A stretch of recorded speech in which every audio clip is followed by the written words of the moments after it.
سلامونه دوستانو بیګا د 2 بجو نه د باجوړ کې ډش شروع شوی دی او انتهایی ډېر ډش شروع شوی دی. یوه پکې زنانه جینۍ پکې لګېدلې هغه مړه شوله. د خلکو ګاډي څاروي هر قسمه هر طرف ته لارې اسکولونه هر څه بند دي. سیاسي خلک هم غیب دی او ورسره پولیس چې کوم دی پولیس ماماګان هم د سره غیب دی. د بیګانو تر د اوسه پورې راپیدانو شو. 2 بجو نه ډش شروع شوی دی. دا 10 بجې شولې اوسه پورې درس کې ډش جوړ مړي پکې پراته دي. که چېرته سرکاري خلک یا سیاسي خلک نه راځي ورله او دا پیرقین داسې لګیا نور مړي پکې زخمیان پکې کېږي، نو باید چې زمونږ کوم کشارۍ کلې د سپینو جانډو سره راوځي. زه به دنه مخکې یم او تاسو راپسې شاته شئ. دا مسله چې کومه ده نوره سیوا کېږي او خلکو ژوند پکې د لاسه نور هم ورکړی کېږي. زه اول تیار یم، وروسته راپسې دا نور چې څومره ځوانان زه د کلي علاقې د ځوانانو سره رابطه کوم. او بله خبره دا ده چې دا ویډیو څوک هم ګور د الله د رضا دپاره مخکې شیر کړئ چې څه نه څه خلک مشران نه پیدا شي چې اوس ورشي.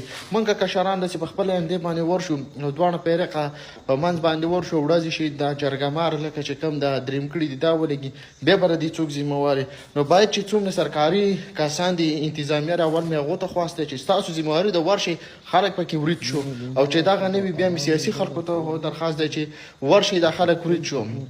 اړم شوی کله چې 2 څاروي لاندې وځي اړم شي سر که اړم کي که نه نو یا خو یو دا دی چې یو هار ومني وتښتي او بل غلی شي. خو چې لکه دواړه زوروري واړم شوي نو بیا به خامخا څه هنر به اختیاري څه طریقه به اختیاري خلاصې قام غار کو تباش. اوس هغو اړم دي خو اوس قامه تاسو له څه پکار دی او انتظامیه تا له څه پکار دی چې اوس ورشي د خلک خلاص کړي. که دغه بیان نه وي نو قامه ځوانانو راټولېږئ او راپسې شاته راځئ او زه دنه مخکې کېږم او د سپینو جانډو سره راځئ چې په دې مورچو ورشو دا ډز خلکو دا مړه ژوندی دي ختم کړي او چې بیا دې ونښه دي. د باجوړ کې چې کوم ځای کې ډاډه شروع دی دا د باندې لږ غونتې ګوره.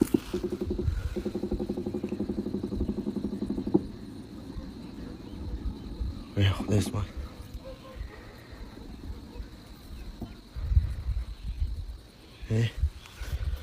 سړرارې جوړ دی.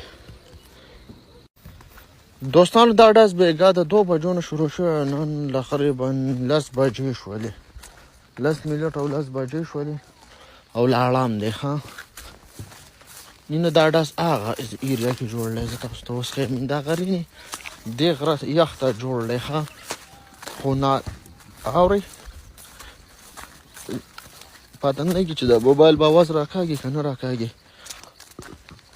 یوه پکې جینۍ مړه شوه یو څاروي هم پکې لګېدلي دي او دغه شانتې پکې ګاډي هم لګېدلي دي او ورسره پکې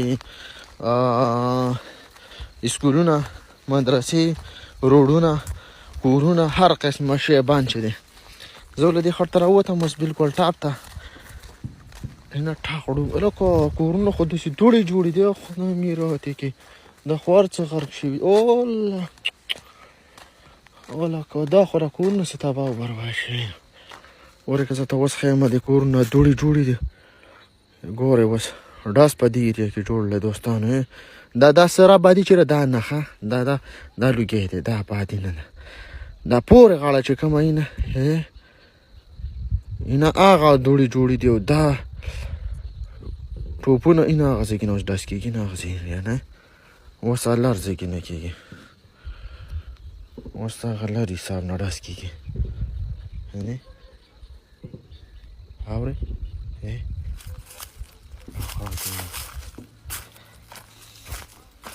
یو ځل بیا د باجوړ کې چې کوم ډز شروع دی نو یوه زنانه پکې خپل ژوند د لاسه ورکړو.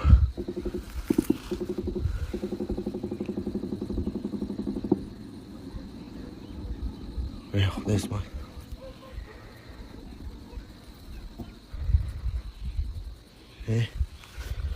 سړرارې جوړ دی. ډېر کسان رنګونه کوي یاره د جنګ بندۍ څنګه چلو شو څه قصه وشوله نو ټول قام ته دې خبر وي چې خپل مشر او خپل کشر وپېژني چې نن د پکې بادرخان نه وی که نه نو قام باندې ثابت سوټی تلی د من نه د بیګانه ډز شروع شوی خو بهترسه تقریبا نن 11 بجو پورې ډز وچلېده.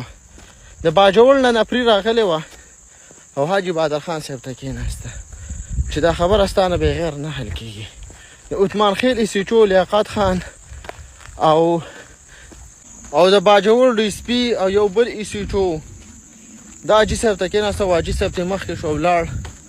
اول ته د دواړو قامونو په منځ کې اوله وکړه. اوله تر د 2 میاشتې پورې وه. 2 میاشتې پورې به هېڅ قسم څوک به ډز نه کوي. که چا ډز وکړو نو 50 لکه روپۍ مانده به جمع کوي. په دې کې 2 زخمیان وشو، یو زخمي وشو، یوه پکې جنۍ شهیده شوله، مړه شوله. په کم ټایم کې چې اوله وشوله او واپسۍ کې د موږ بر نه راکوزېدو نو د ماشومې کوم میت چې و، جنازه چې و، هغه هم بیا کلي ته رادننه کړه او راوړله. نو د ویډیو کې به تاسو ته ښکاري. بیا د بل فریق سره، د دواړو فریق سره خبرې وشولې، دواړو خبره ومنله. خو اوس دا ده که ځمکه څوک پورته وړي او که څوک یې ښکته وړي، خو جنۍ پکې لاړه، هغې ژوند پکې د لاسه ورکړو، دا به څوک راستنوي.